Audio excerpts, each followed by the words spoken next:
बोलिए जागन्नाथ महादेव की जय। रामचंद्र भगवान की जय। बाल कृष्ण लाल की जय।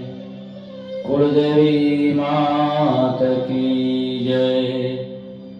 अपने अपने गुरु महाराज की जय।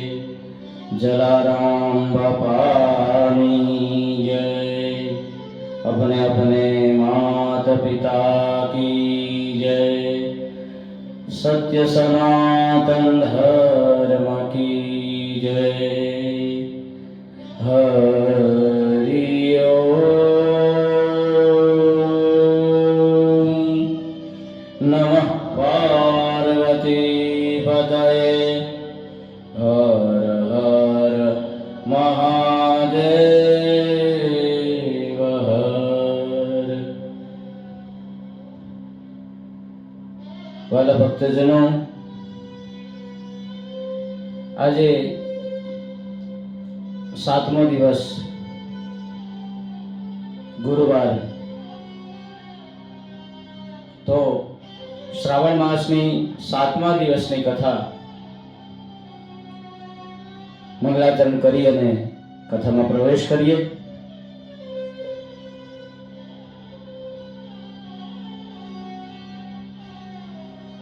ગજાનન ભૂતગણાધિસેવિતં કપિતજંબુફલચારુભક્ષણં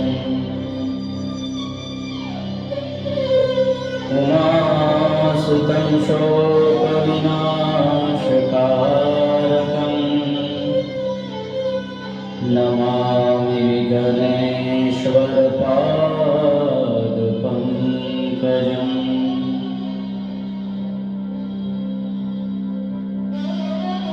શુક્લાં બ્રહ્મવિચારસારપરમાં મધ્યાં જગદ્વ્યાપિની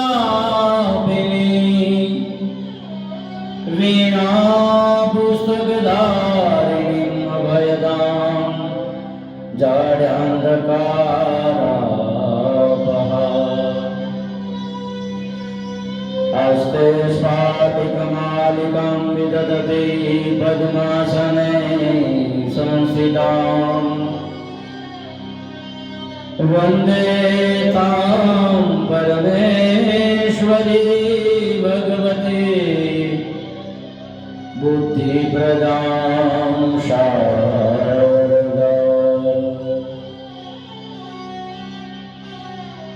ગુરુર્બ્રહ્મા ગુરુર્વિષ્ણુ ગુરુર્દેવો મહેશ્વર.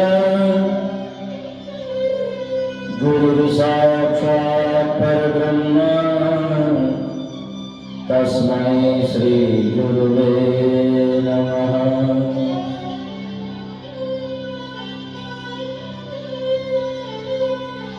અસિતગિરિ સમસ્યાત્પજ્જલં સિંધુપાત્રે સુરતરવરશાખા લેખની પત્રમુરવી.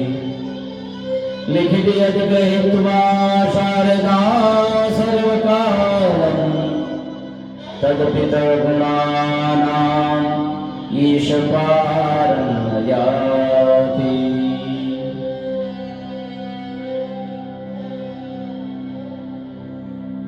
ઓમ નમઃ શિવાય.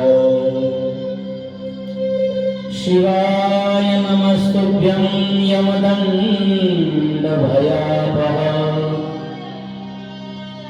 માર્કંડેય મહાભક્ત રક્ષકાય નમોસ્તુતે. હે શિવ, તમને નમસ્કાર છે. તમે યમરાજના યમપાશને પાછો ફેંકનારા છો, યમને દંડ દેનારા છો. અરે યમના દંડનો જે ભય છે એને તમે દૂર કરનારા છો. હે માર્કંડેય મહાભક્તના રક્ષક, તમારું ચરણ કમળ અખંડિત અને આશ્રય છે. આજે આપણે કથા કરીએ છીએ કે જેણે આ જગતને મહામૃત્યુંજય મંત્ર આપ્યો, મૃત્યુને પાછું જેણે મોકલ્યો.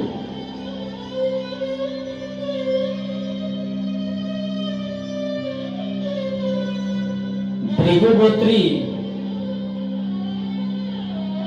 બ્રાહ્મણ કુટુંબમાં એમનો જન્મ થયો હતો. ભગવાન શંકરના એક એવા ભક્ત કે જેને ભગવાન શિવે પોતે અમર બનાવી દીધા અને જેમણે મૃત્યુને હરાવ્યું અને પોતે અમર થયા. આ કથા છે મહર્ષિ માર્કંડેયની. શિવપુરાણ જણાવે છે કે બ્રહ્માવંશી મહામુનિ મૃકુંડ અને તેમના પત્ની ભૃકુળ, એમને ત્યાં સંતાન નહોતું. તેઓ સતત તપસ્યા કરતા. બંને સાથે મળી ભગવાન શિવની આરાધના કરવા લાગ્યા. ભગવાન શિવની પૂજા કરે છે, પણ કેવી? ભજન સાથે આપણે સાંભળીએ.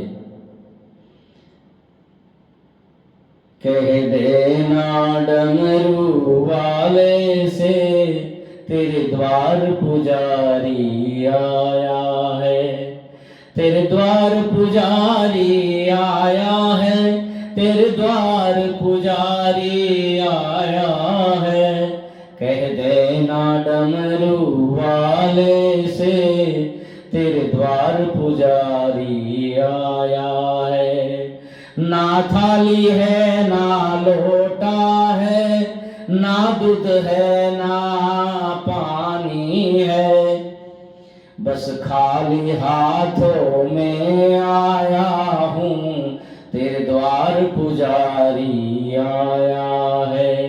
कह देना डमरू वाले से तेरे द्वार पुजारी आया है. ना रोली है ना मोली है, बस मन की माला लाया हूँ, बस खाली हाथों में आया हूँ, तेरे द्वार पुजारी आया है. कह देना डमरू वाले से तेरे द्वार पुजारी आया है. ना लड्डू है ना पेंडे है, बस भाव का भोजन लाया हूँ, तुम भाव से भोजन कर लो ने शिव, भाव भिखारी आया हूँ. कह देना डमरू वाले से तेरे द्वार पुजारी आया है, तेरे द्वार पुजारी आया है, तेरे द्वार पुजारी आया है. कह देना डमरू वाले से तेरे द्वार पुजारी आया है, तेरे द्वार पुजारी आया है. બંને જણા ભજન ભાવથી ભગવાન શિવનું ભજન કરે છે, ઉપાસના કરે છે, પૂજન અને મંત્રોચ્ચાર સાથે ભક્તિ કરે છે. ભગવાન તો ભાવનાના ભૂખ્યા છે. આપણે અગાઉ કથા સાંભળી ગયા, એને નથી કોઈ મંત્ર સ્તુતિ વિધિ કોઈ પણ પ્રકારની જરૂર નથી. બસ તમારો ભાવ કેવો છે. ભગવાન ભોળાનાથ પ્રસન્ન થયા અને સામે પ્રગટ થયા અને મૃકુંડ ઋષિને કહે છે કે તમારાથી આ તમારી જે પૂજા છે, તમારું જે તપ છે, તમારી જે આરાધના છે, એનાથી પ્રસન્ન થયો છું. માગો માગો શું જોઈએ છે? દંપતી સહિત આપે ખૂબ મારી સેવા કરી છે અને આપની આ સેવાથી જ હું રાજી થયો છું, તો આપ જે કહો તે હું આપવા તૈયાર છું. મૃકુંડ ઋષિ કહે છે કે આપ તો જાણો છો મારા મનની વાતને આપ જાણો છો. મારે શું જોઈએ છે એની આપને ખબર છે મહાદેવ. મહાદેવ કહે છે કે હા, તમારે સંતાન નથી અને એટલા માટે દીકરો માંગવા માટે તમે તપસ્યા કરી છે, આરાધના કરી છે, શિવનું પૂજન કર્યું છે. પણ હું એક પ્રશ્ન આપને કરું કે ઋષિવર્ય, તમારે દીર્ઘાયુષ્ય વાળું એટલે કે લાંબુ જીવે એવું સંતાન જોઈએ છે કે અલ્પ આયુષ્ય વાળું? બ્રહ્મકુંડ ઋષિ કહે હું કઈ સમજો નહીં. આપ કહેવા શું માંગો છો મહાદેવ? જરા વિગતથી મને જણાવો.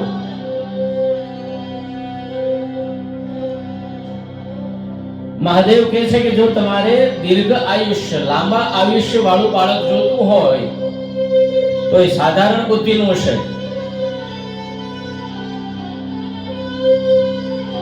એ મારું ભક્ત નહીં હોય, એ પાપી હશે.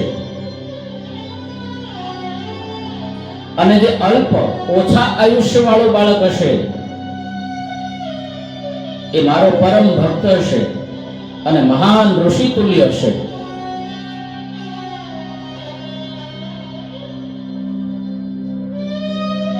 વચ્ચે એક બીજી કથા યાદ આવી, એ પણ આપની સમક્ષ એક ટુકડો છે, નાનો મૂકી દઉં. ઘણી વખત આપણે ઘણા દેવતાઓની સાધના કરતા હોઈએ, પૂજા કરતા હોઈએ, છતાં પણ આપણે જે જોઈએ છે ફળ આપણને મળતું ન હોય. આવું ઘણી વખત બને છે. ત્યારે હતાશ નહીં થવાનું, ત્યારે હારવાનું નથી, પણ તમે જે કરી રહ્યા છો એને હજી જોર શોરથી કરતા રહો, ચાલુ રાખો. શું કામ? આ એક્ઝામ્પલ એના માટેનું છે. એક બ્રાહ્મણ પોતાને ત્યાં સંતાન નથી અને ભગવાન શિવના દરબારમાં એક પગે ઊંચા હાથ કરી અને સતત 4 દિવસથી ઊભો છે. નથી પાણી પીધું, નથી ખાધું. પોતાને સંતાન નથી ને દીકરો જોઈએ છે. એટલા માટે મહાદેવના ચરણોની અંદર એ પોતે ભગવાનને પ્રસન્ન કરવા માટે એક પગે ઊભો છે. 4 દિવસ થયા છતાં પણ એ પોતે ત્યાંથી હલનચલન પણ કર્યું નથી. એવામાં 5મા દિવસે ફાટેલા તૂટેલા લુગડાની અંદર કોઈ ભિક્ષુક જેવું એક વ્યક્તિ ત્યાં આવી અને ભગવાનના ચરણમાં 2 હાથ જોડી અને રડતા રડતા કહેવા લાગી, મહાદેવ મારે સંતાન નથી, મને સંતાન આપો. મહાદેવ મને સંતાન નથી, મને સંતાન આપો. મહાદેવ તરત પ્રસન્ન થયા. પેલાને કહ્યું કેટલા જોઈએ છે? તો કે 7. મહાદેવે આશીર્વાદ આપી દીધા, જા 7 તને થશે સંતાન. આ બ્રાહ્મણ છે એની ચોટલી ખીતો થઈ ગઈ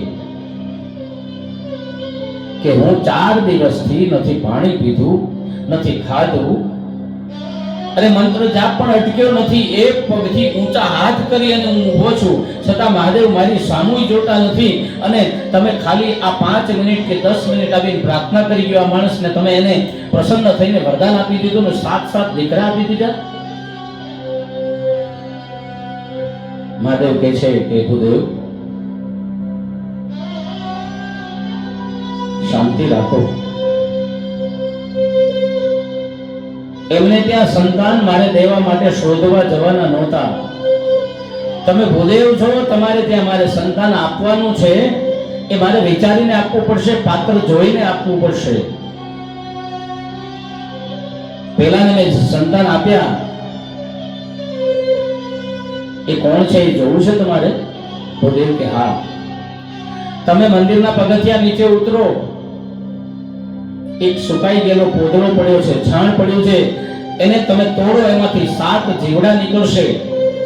એ 7 મરશે અને એને ત્યાં 7 સંતાનના રૂપમાં ઉતરશે.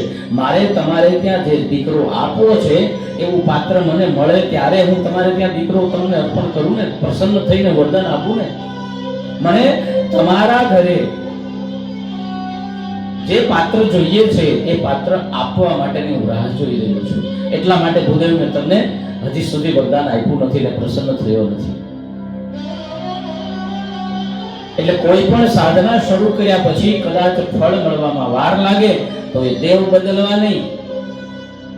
આપણે થોડાક દિવસ હનુમાનજીના હનુમાન ચાલીસા કરીએ, પછી સારું ન થાય, આપણે જે જોતું હોય ફળ આપણને ન મળે, એટલે આપણે શું કરીએ, વળી પાછા કોઈ બ્રાહ્મણને મળીએ, વાતચીત કરીએ અને દેવને બદલી નાખીએ. હવે આપણે માતાજીને ભજવાનું શરૂ કરીએ. માતાજીને ભજતા ભજતા પણ સફળતા ન મળી તો વળી પાછા શિવ પાસે આવીએ. શિવને ભજતા ભજતા સફળતા ન મળી તો વળી કોઈ બીજા દેવ, વળી કોઈ બીજા દેવ. સરવાળે આપણી સાધના છે એ છેક સુધી પહોંચતી નથી અને બધી જ વસ્તુ અધૂરી અધૂરી કરી છે, જેથી કરીને સફળતા નહીં મળે પણ આપણું ખરાબ નહીં થાય. પણ સફળતા જોતી હોય તો એક મંત્ર, એક માળા, એક આસન અને એક દેવ. સફળતા જોતી હોય તો આ વસ્તુ અવશ્ય કરવી. મૂળ કથામાં આવી આપણે મૃકુંડ ઋષિ, એને ત્યાં સંતાન નથી, ભગવાન શિવની ઉપાસના કરવાથી ભગવાન શિવ પ્રસન્ન થયા અને કહ્યું કે તને અલ્પ આયુષ્ય વાળો પુત્ર આપું, કે લાંબા આયુષ્ય વાળો પુત્ર આપું. ચોખવટ કરી શિવે કે અલ્પ આયુષ્ય વાળો પુત્ર છે, એ જ્ઞાની છે, એ ભક્ત છે, એ મારો પરમ ભક્ત હશે, અને લાંબા આયુષ્ય વાળો છે એ તો દુષ્ટ થશે. તો કોઈ દુષ્ટ પુત્ર થોડું માંગે. એક બાપ છે, એને કીધું કે ભલે ઓછું જીવે પણ સારો પુત્ર જોઈએ. એટલે ભગવાન વરદાન આપી અને જતા રહે છે. ભગવાને આશીર્વાદ આપ્યા છે અને આશીર્વાદની કૃપાથી સમય જતા આ મૃકુંડ ઋષિને ત્યાં એક અલૌકિક પુત્રનો જન્મ થયો છે.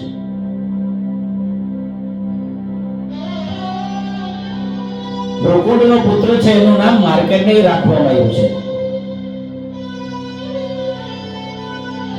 બાળક મોટું થયું, યજ્ઞોપવિત સંસ્કાર કર્યા.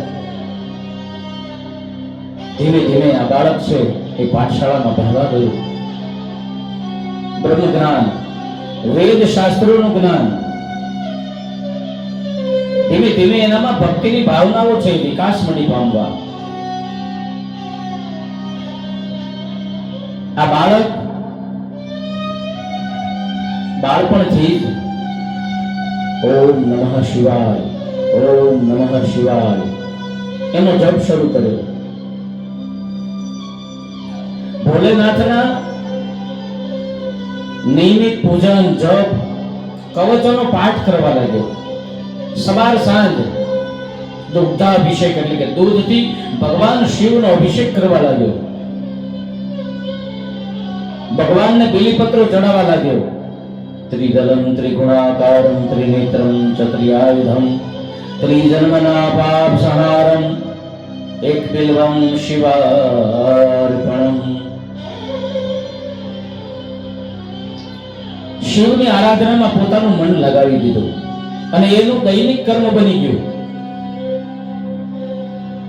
મૃકુંડ ઋષિ ભૂલી ગયા કે ભગવાન શિવે કહ્યું હતું કે એને 16 વર્ષનું આયુષ્ય છે, 16 વર્ષ પૂર્ણ થતા એમને મૃત્યુ આવશે લેવા. આ બાળક છે એ તો શિવમય બની ગયો છે. માર્કંડેયસ્તુ બાલેવ શિવારાધન તત્પર શિવ મંત્ર જપા ધ્યાન પૂજનેર નિત્યતોષયત.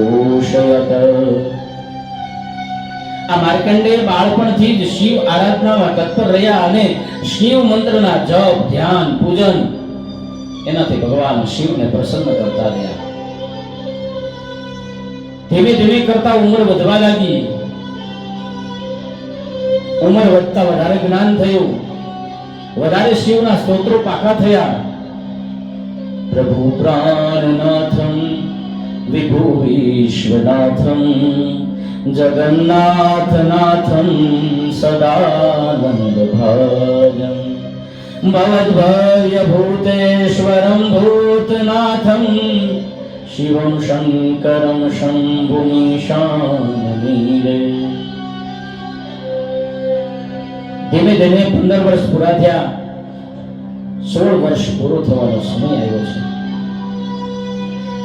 આજે 16મું વર્ષ પૂર્ણ થવામાં છેલ્લો દિવસ મહાદેવને લિંગને ભેટી અને આજે આ માર્કંડેય છે એ ભગવાન મૃત્યુંજયનો જપ કરે છે।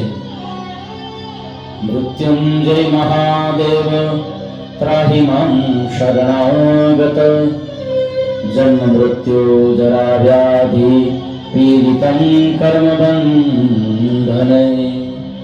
ओम त्र्यंबकं यजामहे सुगंधिं पुष्टिवर्धनम् उर्वारुकमिव बन्धनान् मृत्योर्मोक्षयमामृता। આ મંત્ર બોલતા બોલતા શિવલિંગને ભેટેલા છે। યમદૂતોએ તેમને લઈ જવા માટેનો પ્રયત્ન કર્યો। જે કાળપાશનું દોરડું છે એ ફેંકે તો માર્કંડેય ઋષિ ઉપર એ દોરડાનો કોઈ અસર થતી નથી, કાળપાશની કોઈ અસર થતી નથી।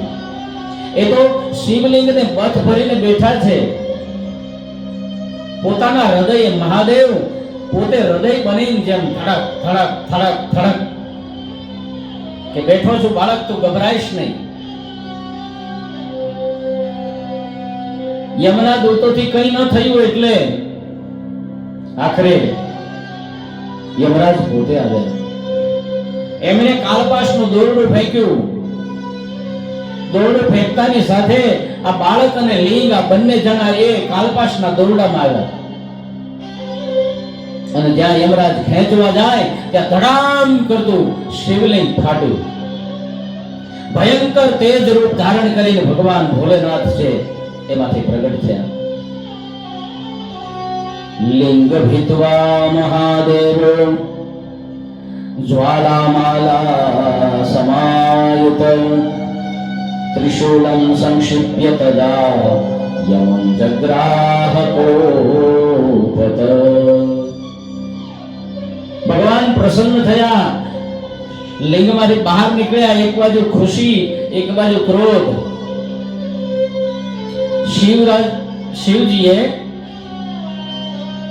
શિવજીએ યમરાજને પોતાના ત્રિશૂળથી ઘાયલ કર્યા અને કહ્યું કે આ મારો ભક્ત છે, જેણે મારી શરણાગતિ સ્વીકારી છે, એમને તું અડી પણ ન શકે। ચેતો યમરાજ, ચેતો, આ કોણ છે? તમે કોને સ્પર્શ કરો છો? પછી મહાદેવે કહ્યું જે મારો ભક્ત હોય ને એની સામું પણ ન જોતા। અને એટલા માટે જે કાળને પાછો વાળી શકે એ મહાકાલ છે, એટલા માટે ભગવાન મહાદેવને મહાકાલ કહેવામાં આવે છે। શિવજીના ક્રોધથી સમગ્ર બ્રહ્માંડ ધ્રુજી ઉઠ્યું। યમરાજ મૂર્છિત થયા, દેવતાઓ ગભરાઈ ગયા। બધા જ દેવતાઓ શિવના શરણમાં આવ્યા અને કહ્યું કે શિવ શાંત થાવ, શાંત થાવ। ભગવાન શિવ શાંત થયા અને શિવની કૃપાથી આજે આ માર્કંડેય છે એને અમૃતત્વનું વરદાન મળ્યું। આ માર્કંડેય ગભરાઈ ગયો, શિવના ચરણમાં ઢળી ગયો છે। શિવ એને પોતાના હાથ પકડીને ઊભો કરે છે।